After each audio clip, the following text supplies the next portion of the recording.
کل اگر محفل میں جاؤں گا، حضور نے اگر سوال کر لیا کل شراب پیا تھا، وعدہ کر کے آیا ہوں، جھوٹ تو نہیں بول سکتا، اور سچ بولوں گا تو سب میں ذلیل بھی ہو جاؤں گا، کوڑے بھی کھانے پڑ سکتے ہیں۔ جوا کی طرف اگر دھیان گیا تب پھر خیال آیا کل اگر اس کے بارے میں پوچھا گیا تو کیا جواب دوں گا، جھوٹ تو نہیں بول سکتا، آج وعدہ کر کے آیا ہوں۔ ایک رات میں ہر برائی کا خیال کرتا رہا اور پھر میرے مصطفیٰ کا بھی خیال آتا رہا۔ دوسرے دن وہ سکون کی نیند سو کر آیا، بارگاہ مصطفیٰ صلی اللہ علیہ وسلم میں حشاش وشاش طبیعت تھی۔ جو جھوٹ نہیں بولتا وہ بہت سکون سے رہتا ہے، اس کی طبیعت میں گھبراہٹ نہیں ہوتی۔ حضور پاک صلی اللہ تعالیٰ علیہ وسلم کی محفل میں آیا اور جو اس نے سوچا تھا وہی سوالات حضور نے کیا بھی۔ کہا کل ایسا تو نہیں کہ تو نے شراب پیا؟ کہا یا رسول اللہ ہرگز نہیں پیا۔ جوا کھیلا تھا؟ کہا ہرگز نہیں کھیلا۔ جتنی برائیوں کا حضور نے پوچھا بالکل نڈر ہو کر کے سچ بات کہا اور کہا اے میرے مولا تو نے ایسا رسول بھیجا، ایک برائی کو مجھ سے چھڑایا، اس کی صدقے میں اللہ پوری برائیاں ختم ہو گئی۔ یہ زندگی کا معیار یاد رکھو، جھوٹ ام الخبائث ہے، برائیوں کی ماں ہے، یہاں سے بہت ساری برائیاں تمہارے اندر جڑ پکڑتی ہیں۔ جھوٹا آدمی منافق ہوتا ہے، نفاق اس کے دل میں آنے لگتا ہے، اسی لیے کہ میرے آقا صلی اللہ تعالیٰ علیہ وسلم سے پوچھا گیا تھا منافق کی علامت کیا ہے، اس میں پہلی علامت حضور نے فرمایا بات کرے گا تو جھوٹ بولے گا۔ یہاں آج لوگوں کی عادت سی پڑ گئی ہے اور قسمیں کھاتے ہیں اس پر، جھوٹ پر پھر قسم بھی کھاتے ہیں، ماں کی قسم، باپ کی قسم، خدا کی قسم، معاذ اللہ۔ میرے عزیزو تم یہ سوچتے ہوں گے کہ زبان سے نکلا ہے کیا ہونا کیا ہے، یاد رکھو اللہ کے حبیب صلی اللہ تعالیٰ علیہ وسلم نے فرمایا قیامت کے دن بہت سارے وہ لوگ ہوں گے جن کو صرف یہ زبان کا ٹکڑا دوزخ میں لے جا رہا ہوگا، یہ گوشت کا ٹکڑا دوزخ میں لے جا رہا ہوگا، اس لیے کہ جھوٹ بولتے تھے۔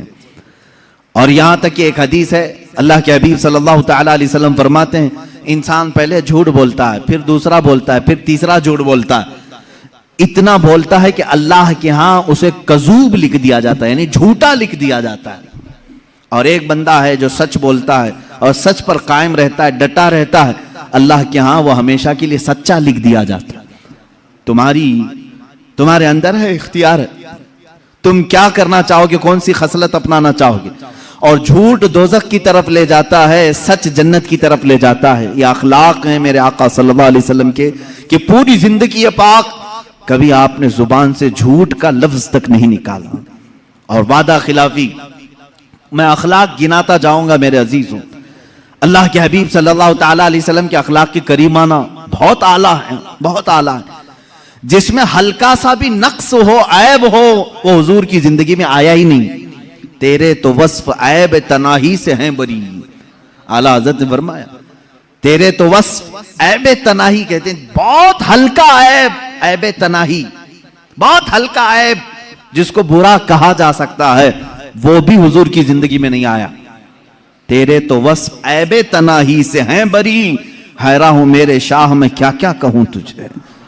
آقا آپ کی زندگی پاک میں ایک ہلکا سا سوئی کے ناکے کے برابر بھی برا اخلاق آیا نہیں، کوئی بری عادت نہیں آئی۔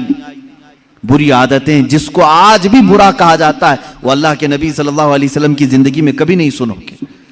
آپ سچ کے پیکر تھے، وعدہ وفائی میں مکمل تھے، یہاں تک کہ حضور پاک صلی اللہ تعالیٰ علیہ وسلم جب کسی کو وعدہ کرتے تو اتنا ایفاء عہد کا اہتمام فرماتے تھے، وعدہ وفائی کا، کہ جہاں جس کو کہہ دیا۔